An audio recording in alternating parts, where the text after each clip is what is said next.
So, పక్కన కనిపిస్తున్న ఒక పోస్టరు, దాన్ని చూస్తూ నా మాటలు వినండి. So, this is the story of entire humanity. ఈరోజు పాడ్కాస్ట్లో నాతో పాటు ఇషా కూడా ఉన్నారు. Say hi.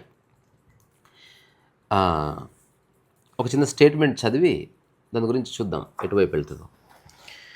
So when one person becomes your entire world, suffering quietly begins. అంటే ఒక వ్యక్తి మన ప్రపంచం అయినప్పుడు మెల్లగా బాధకి ద్వారం ఓపెన్ అవుతుంది అనేది ఒకటి. సో ఈ పోస్టర్లో ఏం కనిపిస్తుంది?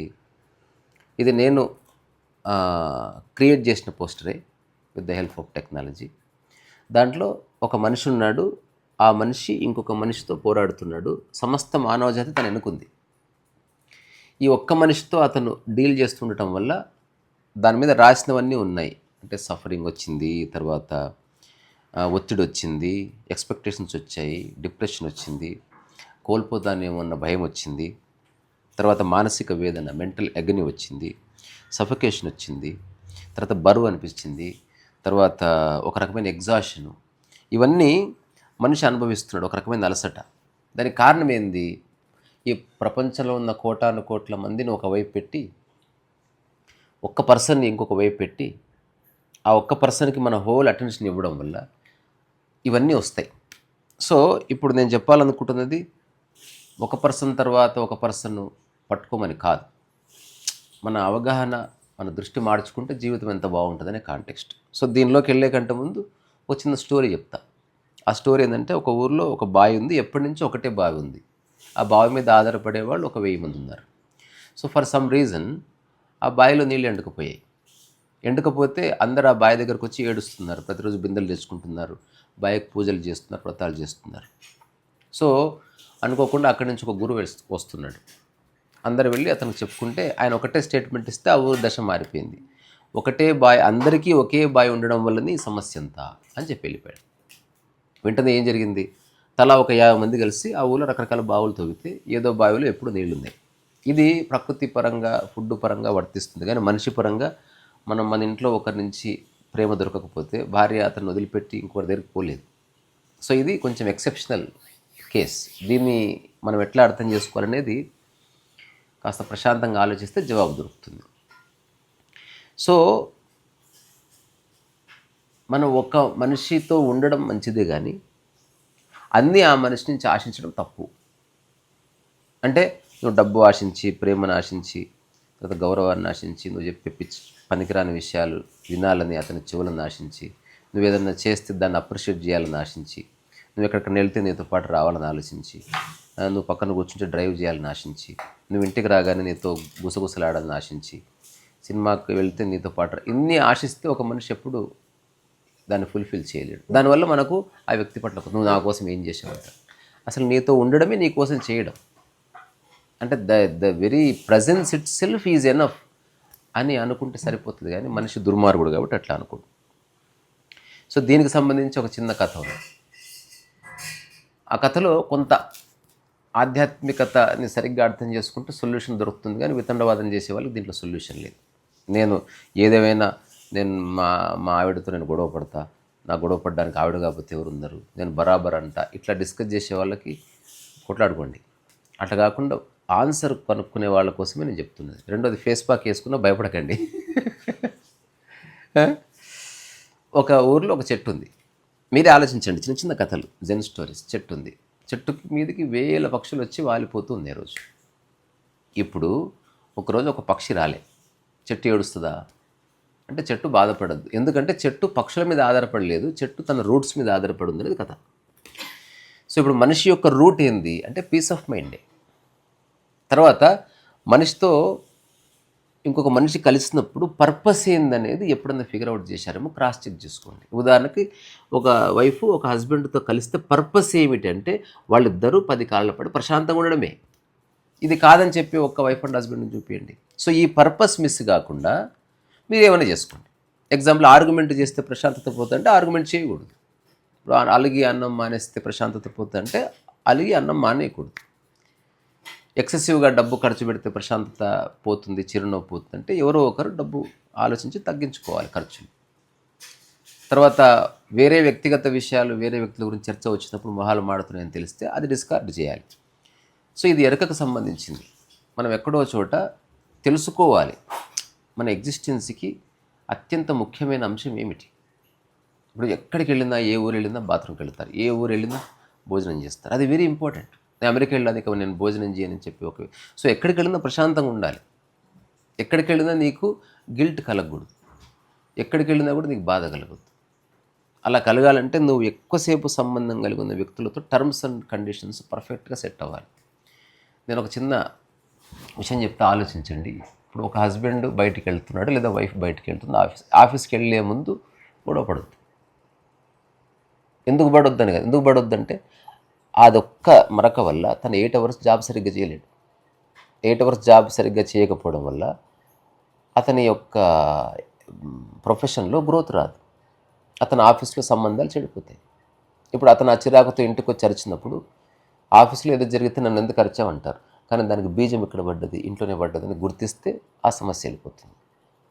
సో మనం ఒకరితో ఒకరు కలిసి ఉన్నప్పుడు కొన్ని చిన్న సైకలాజికల్ హెల్దీ అగ్రిమెంట్స్ రాసుకోవాలి. అదేమిటి, ఏదైనా ముఖ్యమైన విషయం ఉంటే రాత్రి పడుకునే ముందు కానీ పొద్దున్న నిద్ర లేవు కానీ డిస్కస్ చేయకూడదు.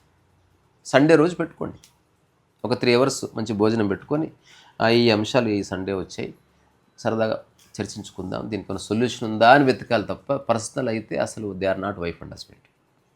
ఇది ఒక అబ్జర్వేషన్. ఆ తర్వాత మన ప్రపంచాన్ని మనిషికి పరిమితం చేయకుండా మనిషిని మన ప్రపంచంలో భాగంగా ఉంచితే బాగుంటుంది అనేది ఒక అబ్జర్వేషన్. ఇప్పుడు నేనెవరు అంటే నేను ఒక మనిషితో ఉండే జీవితం నాది, అట్లాగే నేను పాటలు వినాలి, అట్లాగే నేను ఏకాంతంగా ఉండాలి, అట్లాగే నేను ఏదో నేర్చుకోవాలి, అట్లాగే నేను నా పని చేసుకోవాలి, అట్లాగే నాకున్న చిన్నప్పటి ఫ్రెండ్స్ని వారానికి ఒకసారి కలవాలి. ఇవన్నీ చేసే అవకాశం ఉన్నప్పుడే మనం యాక్చువల్గా జీవితాన్ని ఆస్వాదించేది.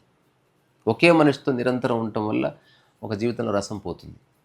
కొన్నిసార్లు ఇద్దరు కలిసి సినిమాకి వెళ్ళాలి, కొన్నిసార్లు అందరూ కలిసి సినిమాకి వెళ్ళాలి, కొందరు వీళ్ళు వాళ్ళ ఫ్రెండ్స్తో ఇతను ఆడిన ఫ్రెండ్స్తో సినిమాకి వెళ్ళాలి, కొందరుసార్లు ఫ్రెండ్స్ వీళ్ళందరూ కలిసి సినిమాకి వెళ్ళాలి, కొన్నిసార్లు ఇద్దరు సినిమాకి వెళ్ళి ఇద్దరు వేరే వేరే సినిమాలు చూడాలి, ఇద్దరు కలిసి ఒకటే సినిమా చూడాలి కానీ కథలు డిస్కస్ చేయకూడదు. ఇట్లా కొత్తగా మనం లైఫ్ని ఆస్వాదిస్తే సినిమా అనే ఒక అంశం చుట్టూ ఎన్ని అంశాలు ఉన్నాయి చూడండి.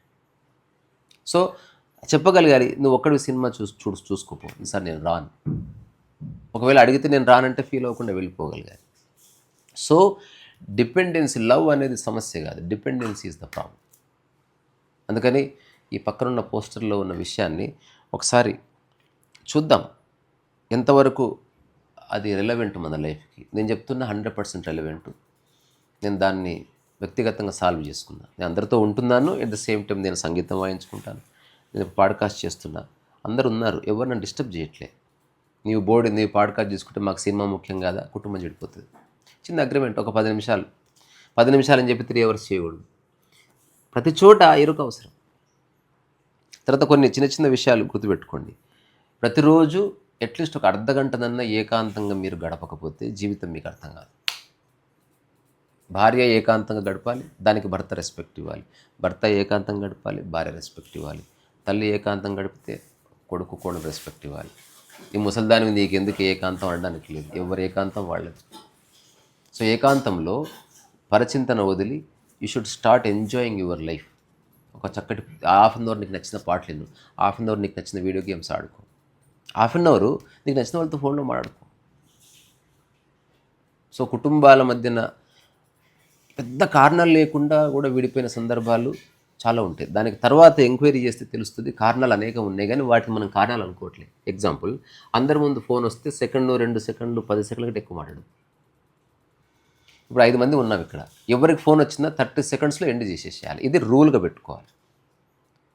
ఒంటరిగా ఉన్నప్పుడు ఎంతసేపైనా మాట్లాడుకో. తర్వాత మనందరం ఉన్నప్పుడు ఇందులో ఎవరి గురించి ఫోన్లో మాట్లాడకూడదు. ఇవన్నీ కలిపే కుటుంబం చెడిపోతుంది. చాలామందికి ఇవన్నీ తెలియదు, ఎందుకంటే స్కూల్లో నేర్పారు, కాలేజీలో నేర్పారు, తల్లిదండ్రులు చెప్పరు, అత్తామామలు చెప్పరు, నైబర్స్ చెప్పరు, గురువులు చెప్పరు. ఎంతసేపు ప్రశాంతంగా ఉండు అంటే ఓన్లీ అందరిని వదిలేస్తేనే ప్రశాంతత వస్తుందా? అందరితో ఉంటే రాదా? నేను అంటున్నా వస్తుంది, బట్ కొన్ని విషయాలు అర్థం చేసుకుంటే. అందుకే నేను లైఫ్లో ఒక బుక్ రాస్తాను, దానికి ఫ్యామిలీ కాన్స్టిట్యూషన్ అని పేరు పెట్టాను. సో నా మైండ్ యొక్క ఒకానొక భాగంలో దానికి సంబంధించిన నిరంతరం వర్క్ ఇప్పుడు నేను చెప్పిన విషయాలన్నీ ఫ్యామిలీ కాన్స్టిట్యూషన్లో ఉంటాయి. ఎగ్జాంపుల్, ఇది ఒక రూల్. ఎక్స్ప్లెనేషన్ ఉండదు, రూల్ ఉంటుంది. కాన్స్టిట్యూషన్లో ఎక్స్ప్లెనేషన్స్ ఉండవు. ఫండమెంటల్ రైట్ ఇది అని చెప్తారు అంతే. అది పాటిస్తే గుడ్, పాటించకపోతే యూ విల్ బి పీనలైజ్డ్. ఇప్పుడు అందులో ఒక రూల్ ఏంది, అందరి ముందు ఫోన్ ఎక్కువసేపు మాట్లాడకు. ఇది అర్థం కాకపోతే ఇంక నీకే అర్థం కాదు. ఎందుకు మాట్లాడొద్దని వితండవాదం చేస్తే వాడు వేస్ట్ ఫెయిల్. ఫోను మాట్లాడొద్దని ఎవరు చెప్పలే, ఎందుకు మాట్లాడొద్దో ఫిగర్ ఇట్ అవుట్. తర్వాత వేరే వాళ్ళ గురించి ఎవరన్నా నీ ఫోన్లో అడిగితే వాళ్ళకి ఫోన్ చేసి కనుక్కోండి అని చెప్పాలి. తర్వాత ఎవరెవరికి ఏదేది ఆసక్తి ఉంది, ఒకరి ఆసక్తులు ఒకరి మీద రుద్దుకోకూడదు. మనకు అందరికి ఉన్న కామన్ ఆసక్తులు ఏమిటి, మనందరికి ఉన్న వ్యక్తిగత ఆసక్తులు ఏమిటి తెలుసుకొని వాడికి రెస్పెక్ట్ ఇచ్చుకోవాలి. ఒకరినొకరు రెడిక్యూల్ చేసుకోకూడదు. వేరే వాళ్ళ ముందు మన కుటుంబ సభ్యుల్ని కించపరచుకోకూడదు. వేరే వాళ్ళకి అధిక ప్రాధాన్యతనిచ్చి కుటుంబ సభ్యుల్ని పక్కకు తోసినట్టుగా వాళ్ళకు భావన క్రియేట్ చేయకూడదు. ఎవరి ఇంపార్టెన్స్ వాళ్ళకు. ఫైనల్గా ఒక్కటి, నువ్వేం చేస్తున్నావో అది నీకు వేరే వాడు చేస్తే యాక్సెప్ట్ చేయగలవా అని క్వశ్చన్ చేసుకోవాలి. ఇదంతా ఇంపార్టెంట్, ఇదంతా కలిపే జీవితం. సో ఈ పోస్టరు నా అబ్జర్వేషన్ నుంచి పుట్టింది. అంటే ప్రపంచంలో కోటాను కోట్ల మంది ఉన్నారు, కొన్నిటిని రిప్లేస్ చేయలేము. అందులో సంతానము, తర్వాత భార్య, ఆ తర్వాత తల్లిదండ్రులు. You cannot replace them, they are irreplaceable. అందుకని అక్కడ జాగ్రత్తగా ఉండాలి. ఫ్రెండ్స్ని రిప్లేస్ చేయొచ్చు, ఫోన్ రిప్లేస్ చేయొచ్చు, కొన్ని విషయాలు రిప్లేస్ చేయాలి. అక్కడే పేచీ వస్తుంది. అందుకని దయచేసి ఈ విషయం గురించి ఒక గంట ఆలోచించండి. సినిమాకి వెళ్దామని హాఫ్ అన్ అవర్ ఆలోచిస్తాం, ఏ వంట చేసుకోవాలని ఒక గంట ఆలోచిస్తాం, పెళ్ళికి ఏ చీర కట్టుకోవాలని గంట ఆలోచిస్తారు. మరి లైఫ్ గురించి ఆలోచించరా? నిజంగా ఆనందంగా ఉండాలంటే తప్పకుండా ఆలోచిస్తారని నేను అనుకుంటున్నాను. సో జీవితానికి కేంద్రంగా ఒక వ్యక్తిని చేయకు, ఆ కేంద్రం చుట్టూ మనిషిని కూడా పెట్టు, ప్రకృతిని పెట్టు, ప్రయాణాన్ని పెట్టు, ఇషాన్ని పెట్టు, తర్వాత నీ పర్సనల్ వ్యవహారాలు, మేకప్ని పెట్టు, నీ ఆనందాన్ని పెట్టు. నువ్వు గట్టిగా పాడుకోవాలని ఉంటుంది, తలపేసుకుని హాఫ్ అన్ అవర్ పాడుకో. అందంగా పాడాలని లేదు, ఎవరు నవ్వినా నవ్వకపోయారు, కొన్ని నవ్వుతున్నారనుకో, వాళ్ళకి దూరంగా వెళ్ళి పాడుకో. నీ వ్యక్తిగతంలో ఓన్లీ మనిషి ఉండటానికి వీల్లేదు. ఉదాహరణకి ఓన్లీ భోజనంలో అన్నం ఒక్కటే ఉంటే కుదరదు. అన్నం ఉండాలి, పప్పు ఉండాలి, కూర ఉండాలి, చారు ఉండాలి, అప్పడం ఉండాలి, సాంబార్ ఉండాలి, అన్నీ ఉంటుంది, భోజనం అయింది. మరి జీవితం జస్ట్ ఒక మనిషితో ముడిపడితే ఎట్లా? నువ్వు మనిషితో సంబంధం కలిగి ఉన్నావు, ప్రకృతితో కనుక ఉన్నావు, పెట్టుకో చెట్టు ఇంట్లో వెంటనే. ప్రాణితో కలిగి ఉన్నావా, కుక్కను పెంచుకో. సమాజంతో కలిగి ఉన్నావా, రోడ్డు మీద చెత్తుంటే తీసి. ఆర్ట్తో కలిగి ఉన్నావా, ఓ పాట పాడుకో. తర్వాత ఆధ్యాత్మికతతో కలిగి ఉన్నావా, సైలెన్స్ ఉండు. సో ఇవన్నీ కలిస్తేనే లైఫ్ అవుతుందని చెప్పడానికి ఈ పోస్టరు ఒక సింబాలిక్ ఎక్స్ప్రెషన్. అందుకని నేను చెప్పే విషయాల్ని తర్కించకుండా, కుతర్కించకుండా, ఈడేవాడు రాబాయ్ చెప్పేది అనకుండా, తర్వాత నా ఫేస్ ప్యాక్ గురించి అనవసరంగా ఆలోచించకుండా, జస్ట్ మీరు కూడా ఫేస్ ప్యాక్ వేసుకోండి. ఇంకోటి నాకు ఎప్పటికీ అర్థం కాదు, నాకు బాడీ అంతా ప్యాక్ వేసుకోవాలని ఉంటుంది. ఓన్లీ ఫేస్ మనుషులకు కనిపిస్తుంది కాబట్టి అది ఒక్కటి బాగుంటే చాలా అనుకోవడం కూడా చాలా వివక్ష. చూడలేం పాపం చేసి. నీ మోచి అట్లేం లేదు, ప్రతిదీ దేనికో దానికి ఎక్స్పోజ్ అవుతుంది. ఇప్పుడు తొడలు ఎక్కువసేపు ప్యాంటుకి ఎక్స్పోజ్ అవుతున్నాయి, రాక్కొని పాపం అది ఎంత అవస్థపడుతుందో. సో అందము శరీరం మొత్తం ఉండాలి, లేకపోతే అందం దేనికి ఉండొద్దు. అందుకని ఫేస్ ప్యాక్ నేను వేసుకోను. వేసుకుంటే మొత్తం వేసుకోవాలి. నేను Fair and Lovely first time కొందామన్నప్పుడు మా ఊర్లో అడిగా, నేను మొత్తానికి వేసుకుంటా ఎంత అయితే అంటే, మొత్తానికి వేసుకోదు అయ్యగారు, ఫేస్కి వేసుకోవాలంటే, అంటే కిందిది నా బాడీ కాదా అంటే, మొత్తానికి ఎవరు వేసుకోరు అయ్యగారు, ఫేస్కి వేసుకుంటారు అంటే, ఫేస్ అందరికి కనిపిస్తుందని. కనబడకపోయినా నా బాడీ మెరవాలని నాకు లేదా అంటే, అట్లయితే కుదరంటే అయితే నాకు వద్దని చెప్పి నేను వేసుకోలే. అట్లా నాకు నిజంగా అవకాశం ఉంటే అసలు I want to face pack కాదు, బాడీ ప్యాక్ అని ఉంటే బాగుంటుంది. ఎందుకంటే ఇప్పుడు ఫేస్ ఒక్కటి ఎక్కువ పోజ్ కొట్టదు, చూడండి. అట్లా నాకు చేసే ఓపిక లేదు కాబట్టి నేను ఫేస్ ప్యాక్లు వేసుకోదలుచుకోలే. ఒకవేళ చేస్తే మొత్తం చేస్తా అట్లా. అంటే బాడీలో ప్రతి పార్ట్ ఇంపార్టెంటే కదా. మోచే ఏం చేసింది, ఒక్కడన్నా మోచేకి బంగారం చూపాడు, బంగారం ఏం చూపారు దానికి. ఓన్లీ ఈ 2-3 ఫింగర్స్కి అంత అంటారు లగ్జరీ అంతా. అట్లా విదేశీయులు బెటరు, రకరకాల చోట్ల కమ్మలు పొడిపించుకుంటారు, పియర్సింగ్ ఇక్కడ పెడతారు, బొడ్డుకు పెట్టుకుంటారు, ఎక్కడెక్కడో పెట్టుకుంటారు. అసలు వాళ్ళ క్రియేటివిటీ అమేజింగ్ అసలు. ఇది గాఢంగా నిద్రపోతుంది. Isha, are you sleeping?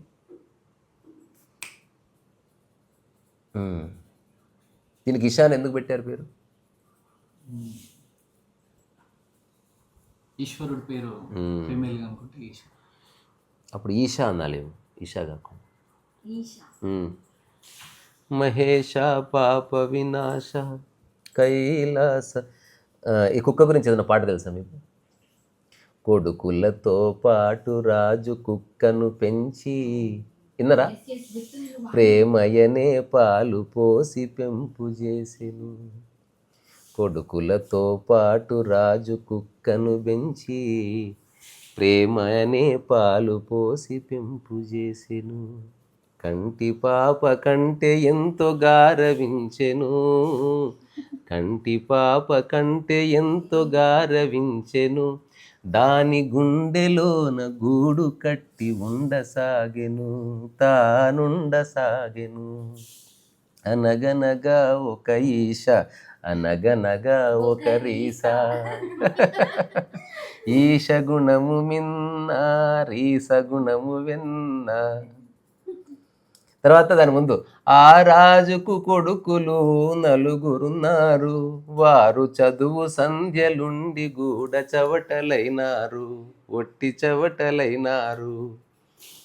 తర్వాత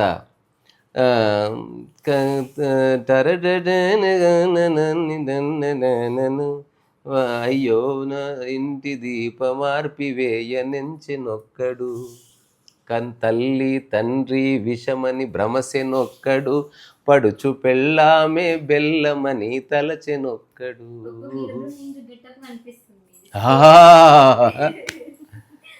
ఓకే ఇషా బాయ్ చెప్పేసి అందరికి. ఇషా ఒకసారి బాయ్ చెప్పు, ఒకసారి అందరికి బాయ్ చెప్పేసి. అంతే, చలో బాయ్ బాయ్ బాయ్.